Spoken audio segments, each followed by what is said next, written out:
आहा, मस्त खुटखुटीत अशी ओल्या नारळाची वडी केली आहे. आणि ही वडी तुम्हाला सांगते, तुम्ही महिनाभर जरी ठेवली तरी अशीच राहणार. बरं, ही वडी परफेक्ट जमून यावी, परफेक्ट सेट व्हावी, यासाठी अचूक प्रमाण आहे. कपमध्ये पण दिले, ग्रॅममध्ये पण दिले. कुठल्या स्टेजला थांबायचं, कुठल्या स्टेजला आणखी शिजवायचं, ह्या सगळ्या टिप्स सहित रेसिपी आहे.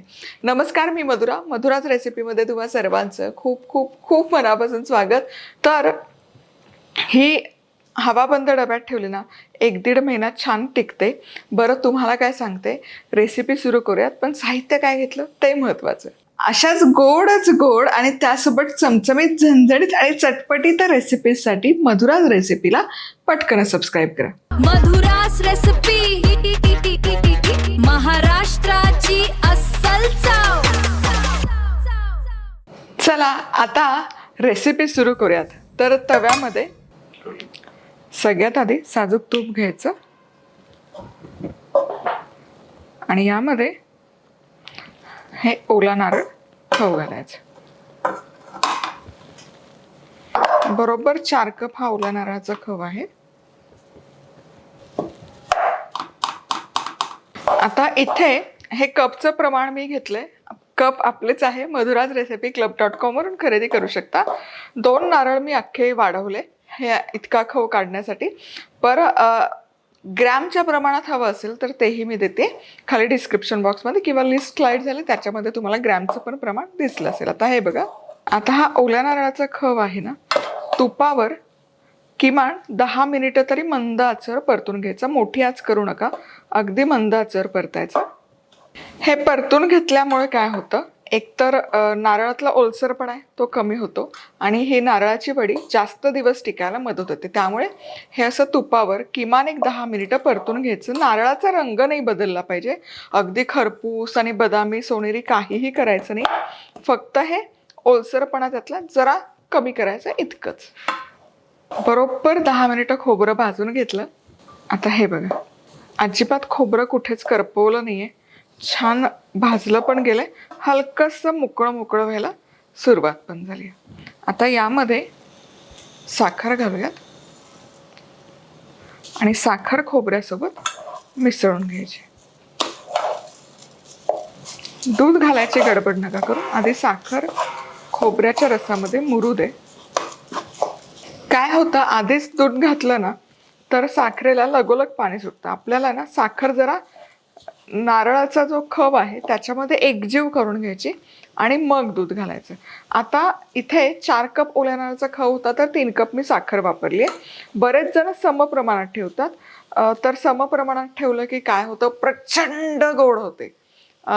तुम्हाला खूप गोड आवडत असेल तर समप्रमाणात ठेवा, पण मी 3 कप म्हणजे इनफॅक्ट 2.5 कपच घेतली, पण तुमच्याकरता 3 कप सांगते, कारण मग आम्ही खूप अगोड खातो. पण तुम्हाला रितसर गोड हवं असेल तर 3 कप साखर यामध्ये लागेल. आता हे बघा, साखरेला पाणी सुटायला सुरुवात झाली आहे. आता यामध्ये अर्धा कप दूध घालायचं, मिसळूयात. चांगलं एकजीव करायचं दूध घातल्यावर मिश्रण. आणि मिश्रण इकडे तिकडे सोडून जायचं नाही. आता इथून पुढे अगदी मंद आचेवर हे शिजवत घ्यायचं. आणि जनरली काय होतं ना, असं घट्टसर गोळा होईपर्यंत आपण वाट बघतो, पण तसं नाही करायचं. काय करायचं मी तुम्हाला सांगते. आधी हे 10 मिनिटं मंद आचेवर शिजवते आणि मग तुम्हाला कसं झालंय ते दाखवते.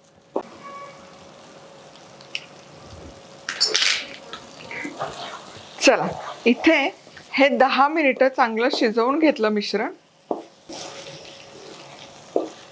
मिश्रणाला भरपूर पाणी सुटले आणि आता रसरशीत दिसते बघा 10 मिनिटानंतर, पण एकजीव व्हायला सुरुवात झाली. मंद आचेवर आणखी 10 मिनिटं हे शिजवून घेणार आहोत आपण. थोडंसं आणखी यातलं पाण्याचा अंश कमी करायचं. या स्टेजलाही तुम्ही सेट करायला ठेवू शकता, फक्त ही सेट व्हायला ना 1 अख्खा दिवस द्यावा लागेल. पण मग ही तुमची होते नारळाची बर्फी, रसरशीत बर्फी असते बघा, मऊ, ही ती बर्फी तयार होते. पण आपल्याला वडी करायची जी खुटखुटीत असते, म्हणून हे आणखी थोडं शिजवून घेते. आता आहे ना, आणखी 10 मिनिटं हे मिश्रण शिजवून घेतलं आणि हे बघा, या मिश्रणाचा घट्टसर असा गोळा तयार नाही झाला, पण हे सुक्क व्हायला सुरुवात झाली. आता काय करायचं, यातून थोडंसं मिश्रण बाजूला काढायचं. इथून पुढे ना गॅस अगदी मंद आचेवर ठेवायचा, बंद केला तरी चालेल. आता हे मिश्रण थंड करून बघायचं, याचा छान गोळा तयार होतोय. चला, आता हा गोळा थंड करायला ठेवला, गॅस अगदी मंद आचेवर चालू आहे. आता हे बघूया, हे जे मिश्रण काढून ठेवलं याचा छान असा लाडू वळला जातोय बघा. याचा पाकही तयार झाला, लाडूही वळला जातो. आणि हे बघा, हे ठेवलं ना की लाडू असा बसत नाहीये किंवा पसरत नाहीये, याचा अर्थ आपलं मिश्रण परफेक्ट तयार आहे. आता हे बघा, हे लाडूचं मिश्रण चेक करेपर्यंत हे तव्यातलं मिश्रण आणखी थोडंसं सुकलंय. आता आणखी 2 ते 3 मिनिटं परतून घेते. आता टोटल जर मला विचाराल तर 25 मिनिटं हे मिश्रण मी परतून घेतलंय, सुकवून घेतलंय. आता हे बघा, आता या तव्यातल्या मिश्रणाचा देखील घट्टसर गोळा व्हायला सुरुवात झाली, पण खूप असा सुका नाही झालेला. आता या स्टेजला यामध्ये घालूयात वेलदोड्याची पूड. हे मिश्रण सुकू नका देऊ, खूप सुकवलं ना तर अजिबात वडी हवी तशी जमत नाही आणि पडत नाही, आणि मग त्याला शेपही येत नाही. त्यामुळे आता हे परफेक्ट आहे. या स्टेजला गॅस मी बंद करते. वडीचं मिश्रण तयार आहे आणि इथे 5 बाय 8 इंचचा मिठाईचा ट्रे मी तयार ठेवला. याच्याऐवजी ताटली थाळी वापरली तरी काहीच हरकत नाही. घरचा साधा झेरॉक्स पेपर असतो, त्यावर फक्त तेल फुसफुस पाटलीने आपलं स्प्रे केलंय. आता याच्या बेसला थोडेसे पिस्त्याचे काप, ते दिसायला खूपच सुंदर दिसते वडी. आणि थोडं गुलाब पाकळी. आता हे मिश्रण अगदी गरम गरम असताना लगोलग ट्रेमध्ये घालूयात.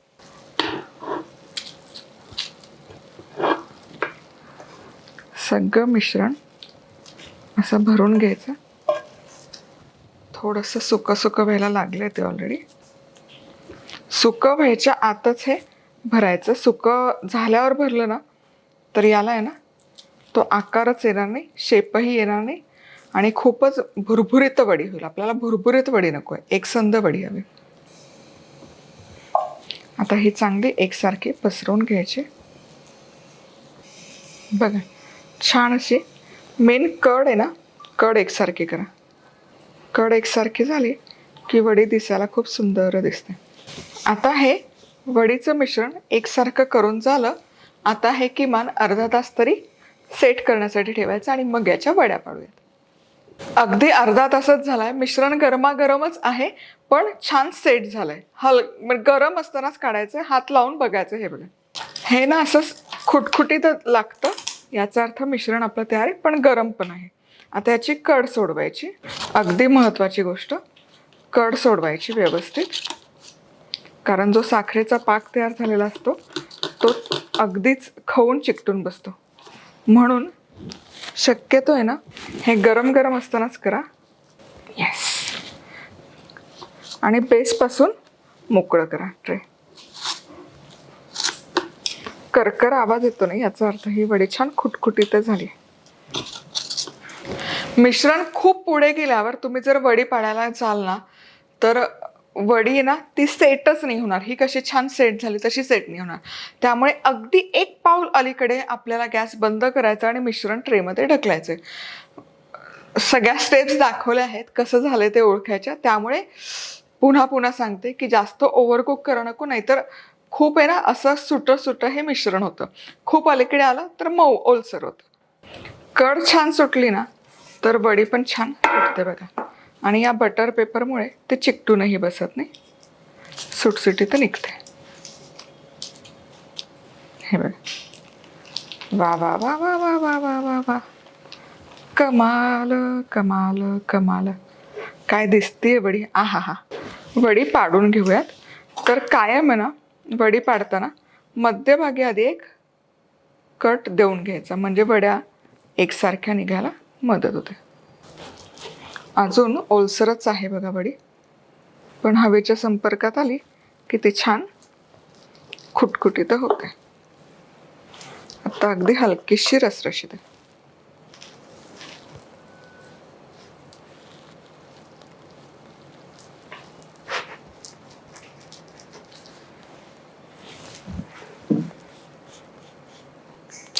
आता याच्या एकसारख्या वड्या पाडून घ्या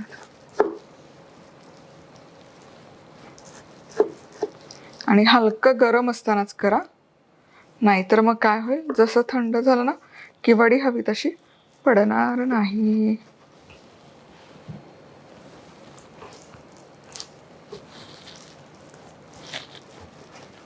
काय सुरेख झाली आहे वडी. हे बघा मस्त अशी खुटखुटीत आहे. ही बाजू गरम आहे त्यामुळे हलकी ओलसर आहे. जसजसा वेळ जाईल तसं ती आणखी खुटखुटीत व्हायला सुरुवात होते. आ हा हा वा. हे बघा एकूण एक वडी छान सुटतीये आणि मस्त खुटखुटीत झाली आहे आणि रंग बघा मस्त अशी पांढरी शुभ्र झाली आहे. वा. नयन सुख म्हणतात ना ते हेच.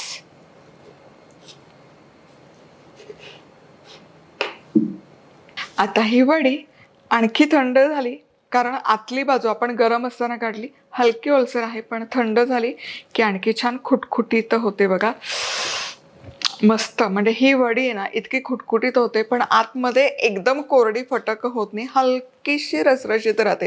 म्हणजे खाताना ठोठरा बसत नाही आणि महिनाभर जरी ठेवली तरी छान टिकते, खवट होत नाही कारण आपण ओला नारळ छान भाजून घेतलेला आहे.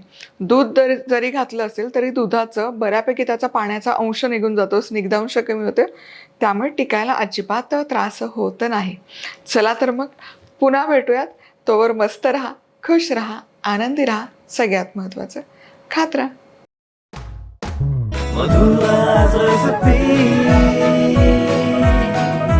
मधुराज रेसिपी, महाराष्ट्राची अस्सल चव.